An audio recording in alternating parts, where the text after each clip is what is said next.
بسم اللہ الرحمن الرحیم۔ میرا سوئی اگلا ٹاپک ہے اپنی فکر کریں۔ اس کے بارے میں قرآن کی ایک آیت ہے، یا ایہا الذین آمنوا علیکم انفسکم لا یضرکم من ضل اذا اہتدیتم الی اللہ مرجعکم جمیعا فینبئکم بما کنتم تعملون۔ یہ قرآن کریم کی ایک مختصر سی آیت ہے۔ قرآن کریم کا یہ عجیب و غریب معجزہ ہے کہ اس کی کوئی آیت مختصر ہی کیوں نہ ہو، اگر انسان اس کو ٹھیک طرح سمجھ کر اس پر عمل کر لے تو اس کی زندگی کو درست کرنے کے لیے تنہا ایک آیت بھی کافی ہو جاتی ہے۔ یہ آیت بھی اس قسم کی ہے۔ اس آیت میں ایک عجیب و غریب حقیقت کا بیان فرمایا گیا ہے اور پوری امت مسلمہ کو ایک عجیب ہدایت دی گئی ہے۔ اگر یہ ہدایت ہمارے دلوں میں اتر جائے اور ہم اس پر عمل پیرا ہونے کا عہد کر لیں تو میں یقین سے کہہ سکتا ہوں کہ اس کے ذریعے ہمارے سارے مصائب و آلام کا خاتمہ ہو جائے۔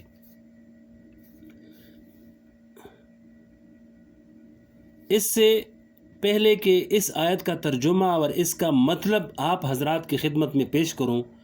ایک اہم سوال کی طرف آپ کی توجہ دلانا چاہتا ہوں، جو اکثر ہم میں سے بہت سے لوگوں کے دلوں میں وہ سوال پیدا ہوتا ہے۔ آپ دیکھ رہے ہیں کہ اس وقت پوری امت مسلمہ جہاں کہیں آباد ہے وہ مسائل کا شکار ہے، مصیبتوں اور پریشانیوں سے سابقہ ہے ان کا۔ کہیں بوسنیا میں کے مسلمانوں پر ظلم و ستم ہو رہا ہے، کہیں کشمیر میں مسلمان ظلم و ستم برداشت کر رہے ہیں، ہندوستان کے مسلمان کافروں اور ہندوؤں کے ظلم و ستم کا شکار ہیں، افغانستان میں مسلمان آپس میں ایک دوسرے سے لڑ رہے ہیں۔ یعنی یہ سارے مسائل جو پوری امت مسلمہ کو درپیش ہیں، ان کے سبب پر جو غور کرنے کی نوبت آتی ہے تو جن لوگوں کے دلوں میں ایمان کی ذرہ برابر بھی رمق ہے، وہ لوگ غور کرنے کے بعد یہ کہتے ہیں کہ ان مصائب و آلام کا بنیادی سبب یہ ہے کہ ہم دین کو چھوڑ بیٹھے ہیں، ہم نے دین کو چھوڑ دیا ہے، نبی کریم صلی اللہ علیہ وسلم کی تعلیمات پر عمل کرنا چھوڑ دیا ہے،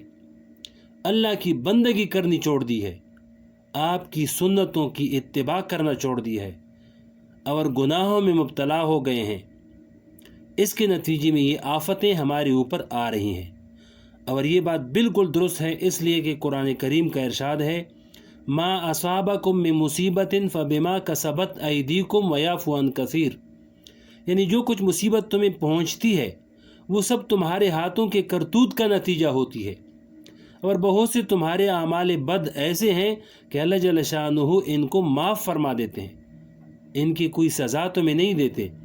لیکن بعض بد اعمال ایسے ہوتے ہیں،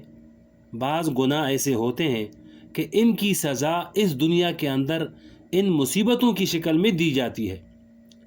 اس کا نتیجہ یہ ہے کہ جب ہم آپس میں بیٹھ کر امت مسلمہ کے ان مصائب کا تذکرہ کرتے ہیں اور ان کے اسباب کا جائزہ لیتے ہیں تو مشکل ہی سے شاید ہماری کوئی مجلس اس تذکرے سے خالی ہو جاتی ہوگی کہ ہم سب بدعمالیوں کا شکار ہیں، بدعنوانیوں کا شکار ہیں، گناہوں کے اندر مبتلا ہیں، حضور پاک علیہ السلام کی تعلیمات کو چھوڑا ہوا ہے۔ یہ ساری مصیبتیں ان بدعمالیوں کا نتیجہ ہیں۔ لیکن یہ سارا تذکرہ ہونے کے باوجود یہ نظر آتا ہے کہ پرنالہ وہیں گر رہا ہے اور حالات میں کوئی بہتری نظر نہیں آتی۔ بہت سی جماعتیں، انجمنیں اور ادارے اس مقصد کے تحت قائم ہیں کہ حالات کی اصلاح کریں، لیکن حالات جوں کے توں ہیں۔ ایسا معلوم ہوتا ہے کہ بے دینی کا جو سیلاب آ رہا ہے اس کی رفتار میں اضافہ ہو رہا ہے، اس میں کمی نہیں آ رہی ہے۔ کسی شاعر نے کہا تھا، یہ کیسی منزل ہے کیسی راہیں کہ تھک گئے پاؤں چلتے چلتے، مگر وہی فاصلہ ہے قائم جو فاصلہ تھا سفر سے پہلے۔ یعنی جو فاصلہ سفر سے پہلے تھا وہ فاصلہ اب بھی قائم ہے، ہزاروں قربانیاں بھی دی جا رہی ہیں، لوگ جانیں بھی دے رہے ہیں، انجمنیں، جماعتیں اور ادارے اصلاح حال میں لگی ہوئی ہیں، محنت ہو رہی ہے، لیکن عالم وجود کے اندر ان کا کوئی واضح فائدہ نظر نہیں آتا۔ ایسا کیوں ہے؟ یہ آیت جو میں نے آپ کے سامنے تلاوت کی ہے، اس میں اس سوال کا تسلی بخش جواب عطا فرمایا ہے۔ قرآن کریم اس آیت میں ہمیں ہماری اس طرف توجہ دلا رہا ہے کہ جب تم حالات کی اصلاح کرنے کی فکر لے کر اٹھتے ہو تو تم ہمیشہ اصلاح کا آغاز دوسروں سے کرنا چاہتے ہو، یعنی تمہارے دلوں میں یہ بات ہوتی ہے کہ لوگ خراب ہو گئے ہیں، لوگ بدعمالیوں میں مبتلا ہیں، لوگ دھوکہ فریب کر رہے ہیں، رشوت لے رہے ہیں، سود کھا رہے ہیں، اور ریانی و فحاشی کا بازار گرم ہے۔ ان سب باتوں کے تذکرے کے وقت تمہارے ذہن میں یہ بات ہوتی ہے کہ یہ سب کام دوسرے لوگ کر رہے ہیں، ان لوگوں کو ان کاموں سے روکنا ہے اور ان کی اصلاح کرنی ہے۔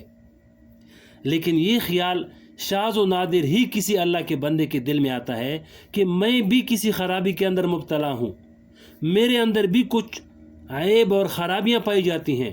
اور ان خرابیوں کی اصلاح کرنا میرا سب سے پہلا فرض ہے۔ میں دوسروں کی طرف بعد میں دیکھوں گا، پہلے میں اپنا جائزہ لوں اور اپنی اصلاح کی فکر کروں۔ آج ہمارا حال یہ ہے کہ جب اصلاح کے لیے کوئی جماعت، کوئی تنظیم یا کوئی ادارہ قائم ہوتا ہے تو اس ادارے کے چلانے والے اور اس تنظیم کو قائم کرنے والوں میں سے ہر شخص کے ذہن میں یہ بات ہوتی ہے کہ میں عوام کی اصلاح کروں، لیکن میں اپنی اصلاح کروں اور میں اپنے عیب دور کروں، یہ خیال شاذ و نادر ہی کسی اللہ والے کے بندے کے دل میں آتا ہوگا۔ اس عمل کا نتیجہ یہ ہے کہ جب میں اپنے عیب سے بے خبر ہوں، اپنے عیبوں سے بے خبر ہوں، اپنی خرابیوں کی اصلاح کی تو مجھے فکر نہیں ہے، میرے اپنے اعمال اللہ کی رضا کے مطابق نہیں ہے، اور میں دوسروں کی اصلاح کی فکر میں لگا ہوا ہوں، تو اس کا نتیجہ یہ ہوتا ہے کہ میری بات میں نہ تو کوئی اثر اور وزن ہوتا ہے اور نہ اس کے اندر برکت اور نور ہوتا ہے کہ وہ بات دوسروں کے دلوں میں اتر جائے اور وہ اس کو ماننے پر آمادہ ہو جائیں، بلکہ وہ ایک لچیدار تقریر ہوتی ہے جو کانوں سے ٹکرا کر ہوا میں تحلیل ہو جاتی ہے۔ قرآن کریم کا ارشاد ہے کہ اے ایمان والو، تم اپنی اصلاح کی فکر کرو۔ اگر تم نے اپنی اصلاح کر لی اور ہدایت کے راستے پر آ گئے تو پھر جو لوگ گمراہی کی طرف جا رہے ہیں اور گمراہیوں کا ارتکاب کر رہے ہیں، ان کی برائی اور گمراہی تمہیں نقصان نہیں پہنچائے گی اور نہ پہنچا سکتی ہے، اس لیے کہ تم سب کو اللہ کی طرف لوٹ کر جانا ہے۔ وہاں اللہ جل شانہ تم کو بتائے گا جو کچھ تم اس دنیا میں کیا کرتے تھے۔ اس آیت میں یہ بتا دیا کہ ہر شخص کو اللہ تعالیٰ کے پاس اپنے اعمال کا جواب دینا ہے۔ یہ نہیں ہوگا کہ گناہ دوسرا شخص کرے اور جواب مجھ سے طلب کیا جائے، اور وہ شخص گناہ کے اندر کیوں مبتلا تھا، یا میں کوئی برا عمل کروں اور جواب دوسرے سے طلب کیا جائے۔ ایسا نہیں ہوگا، بلکہ ہر شخص سے اس کے اپنے عمل کا سوال ہوگا۔ اس لیے تم پہلے اپنی فکر کرو کہ تمہارے اعمال کیسے ہیں۔ تم جب اللہ تعالیٰ کے سامنے حاضری دو گے تو تم اپنی زندگی کے اعمال کے بارے میں کیا جواب دو گے؟ اس لیے دوسروں کی فکر سے پہلے اپنی خبر لو، اور ہر شخص اپنے اعمال اور اخلاق کا جائزہ لے کر دیکھے کہ وہ کس گمراہی اور کس غلطی کے اندر مبتلا ہیں، اور پھر ان غلطیوں کو دور کرنے کی کوشش کرے۔ یہ نہ ہو کہ دوسروں کے عیب اور برائیوں کو تلاش کرتا پھرے اور اپنے عیب سے غافل ہو جائے۔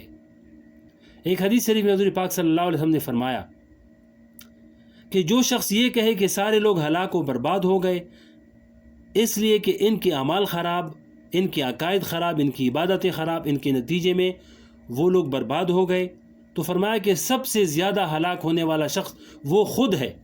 جو دوسروں کی برائیاں تو بیان کر رہا ہے لیکن اپنی حالت سے بے خبر ہے۔ اگر اپنے اعمال اور اپنی اصلاح کی فکر میں لگ جائے